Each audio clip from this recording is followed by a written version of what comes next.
Alrighty, I'm going to talk about God, beliefs in God, and some ways I approach this topic that I find extremely fruitful and mind expanding.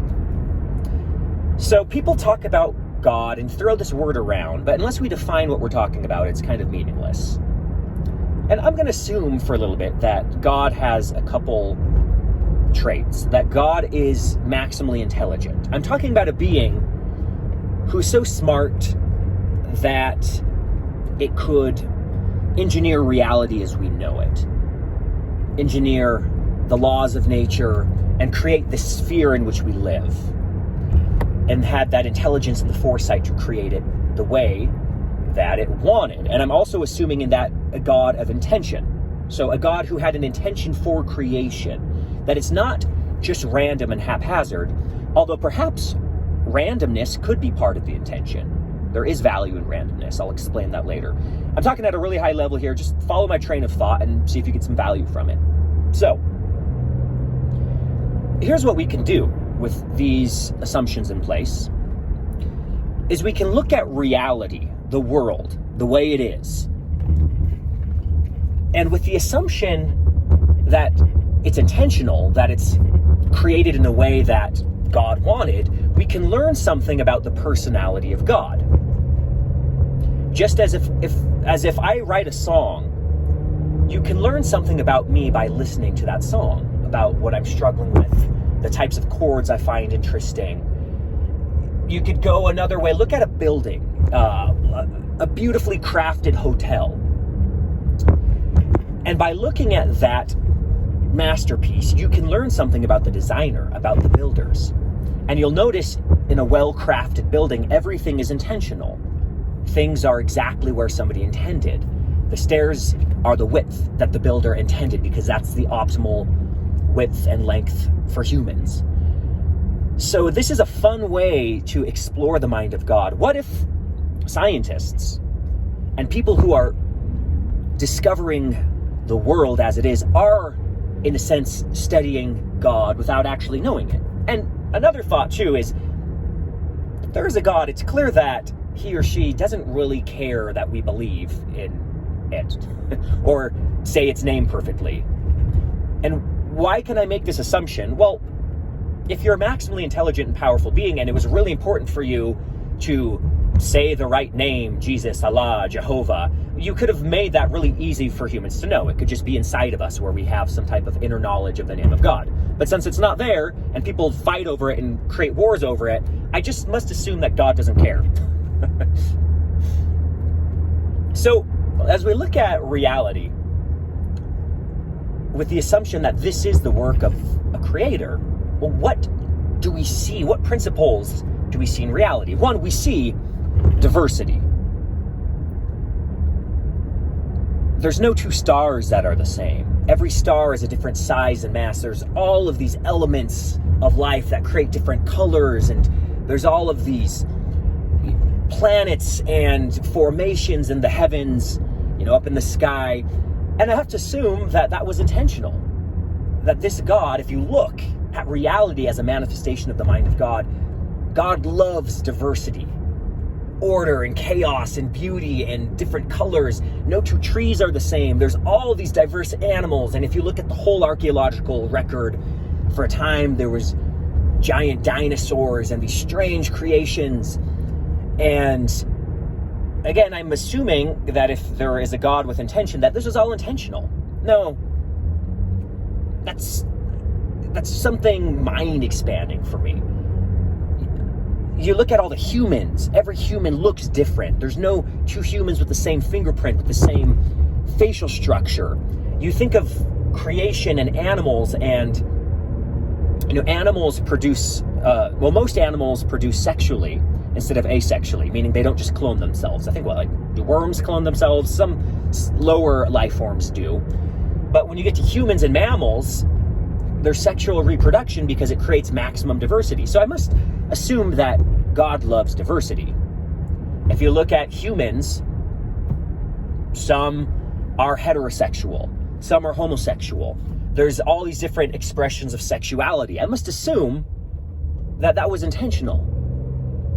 When you look at talents and interests, some humans are into structure and order and accounting. Others want to create music. Others want to dance. Others want to taste fine foods and create fine foods. I must assume that this diversity was intentional. So one thing I learn about God from looking at the universe is God loves diversity. I could say maybe the prime directive of creation was maximum diversity, maximum expression, because that's what we see. What's interesting is if we look at a cosmic scale, that the universe is expanding and spiraling into more and more complex structures. Now, a lot of it, the universe doesn't. There's barren planets, which is just another form of diversity. You have Mars and Venus, and some planets spawn life. We know Earth does. I would think there's other planets out there spawning different forms of life. Now, this also makes sense of randomness. If you were a god and you were going to set up laws of the universe and you wanted just this maximum diversity, you would create randomness into the system, because it's the randomness that creates diversity. And that's something that's I find that compelling and beautiful, that you would actually design chaos into the system. Because we have to make sense of the chaos, of what looks like chaos to us in life. And it could be genuine chaos. It's randomness. But you would create the universe and the laws of nature in a way that things would start canceling out, and these variables would cancel out, and you'd start creating order from the chaos naturally. And that's what the universe seems to be doing. Very fascinating. I would also assume that God likes rationality. Things make sense. And this would go from an assumption that we are somehow an embodiment in some way, shape, or form of the values of this creator. Humans are very fantastic creatures. We are the only creatures that we know of that can create, that can co-create, that can intentionally deny our base animal impulses and go against instinct. It's really fascinating. So we are also rational. We can come to understanding and we can reason. And here's where a lot of religion falls flat for me. Let's look at Mormonism, for example, because that's something I'm familiar with. It doesn't make sense to me that God would create this plan of happiness and kind of forget to reveal it to most of his children. That, oops, I made this plan of happiness, but I forgot the marketing plan. Only a couple people in Salt Lake know this, and the rest of my children get to walk in darkness. It doesn't make sense to me. That's not an intelligent being. My 9-year-old can see that that's stupid. This is where a lot of these, we're the one true church stuff, it just falls flat. That's not a manifestation of intelligence. That's a manifestation of ignorance. So if there is a plan, and God has a plan for us and cares what we're doing, the intelligent thing to do would be to embed it inside of us. It would be woven into the fabric of reality so that any human at any time could have access to it. And what are those strivings we find naturally inside of humans? It's a striving to learn and to grow. I'm going to call it to seek maximum potential. Now potential is a broad term, but that's also great because it seems like with diversity, God leaves a lot of things open-ended to us to choose. I don't think there's like a purpose in life. I'm not waiting for God to tell me that I need to become a plumber or a hairstylist. I like the idea that the world is this blank canvas that we get to paint on. We can discover we've got innate talents and things, and we want to discover those, but there's a lot of ways those talents can manifest that we can put them to work. I could be a painter or a musician or a philosopher or a architect, but the core under all of that is I love creative intellectual work. Other people have different talents. Other people are fantastic with their physical intelligence. And, sports and things are a manifestation of that. But the point being, I must assume that if God is intelligent and has a plan, it's accessible to all of his children. If I'm also assuming that God cares about us and is loving, there's nothing more evil than creating a plan of happiness and forgetting to communicate it to your children. And I can already hear the objections. No, but we send out missionaries. Well, the fact that you need to send out missionaries and that 10 billion people have lived and died without knowledge of your supposed plan of happiness is silly. That's a flaw in God's design, and I'm going off the assumption that God is intelligent and wouldn't permit such a stupid design flaw. So in my view, this plan would be universally accessible, and we do see it in humans. We want to strive, we want to grow. Humans seek to create environments that are stable enough where they can think and create cool structures and build and create art and music. And so there is this natural striving in humans to understand. And that, for me, is the purpose of life. Accessible to humans anywhere. That makes sense. That's a purpose in life that anybody could get behind. I think these claims to being the one true church, it's just pride, ego, hubris, and it's small-mindedness and fearful thinking in the disguise of intelligence and religion. That's not a God worth worshiping, a God who hides his plan in the hands of a handful of white dudes in Salt Lake City. Just silly. And again, my 9-year-old can see this. My 12-year-old can see the silliness of that. And God should be at least more intelligent than a 10 or 12-year-older. So these are some thoughts about reasoning with God, looking at creation and assuming, well, this is the way it was intended. You look at death and life. Death feels like so bad to us, but perhaps in a greater scheme of things, that's the way it has to be. It has to make space for new creation. And perhaps there is something to reincarnation, or but what I do know is you're going to get little or no value living your life in a constant fear of death. There's nothing you can do about death. Now, we can make our lives longer and live healthier and happier lives, and that's great. I think we should. But you're going to die. You just got to face that. And that truth can also wake you up and make you savor life. There's something interesting in that. It is knowing that death is on the horizon, that the clock is ticking, that makes this life all the more valuable. Fascinating. And clearly death is part of a plan, if there is a plan. Again, I'm going off of assumptions.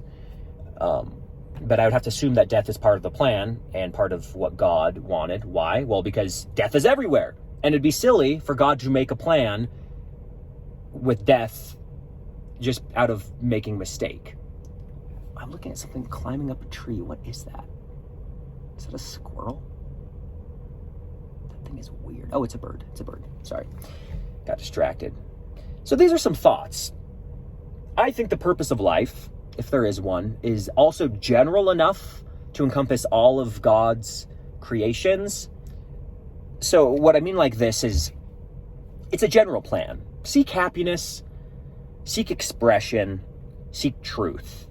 Now, it's not so specific as you have to cut your hair like this and not have facial hair and not have tattoos and become an accountant. It's not, that's specific. That's too specific. That becomes oppressive.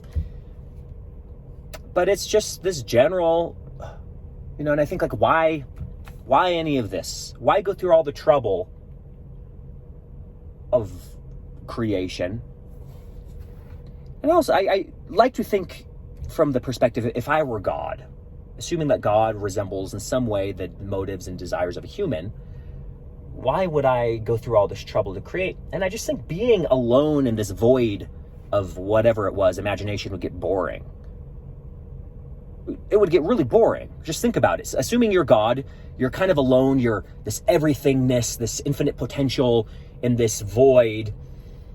And I love this riddle, but it basically goes like this. If God is all-powerful, and all-knowing, and everywhere, what does God lack? And the answer to the riddle is limitations.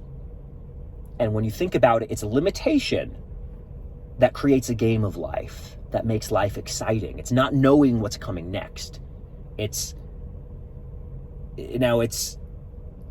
fascinating because the early comics of Superman became very boring because Superman could do anything. Whenever there was a new problem, he'd just spawn some superpower to overcome it. And readers got bored because superheroes need something. They need limitations so that there's a compelling story. And all of us have limitations. And those limitations are often unique, but it's because of those limitations, each of us has the potential to live and write one of the greatest stories ever told, the story of our life. Now, it's not going to look like a Marvel movie. That's a fun fantasy based on superheroes with superpowers. We might not have those superpowers, but we do have certain powers and we have certain limitations. And with those, we get to live a life with a story worth telling, or not. And that's also part of the fun, is there's no saying how it's going to end. Perhaps in this iteration of life, your life might be more of a warning than an example.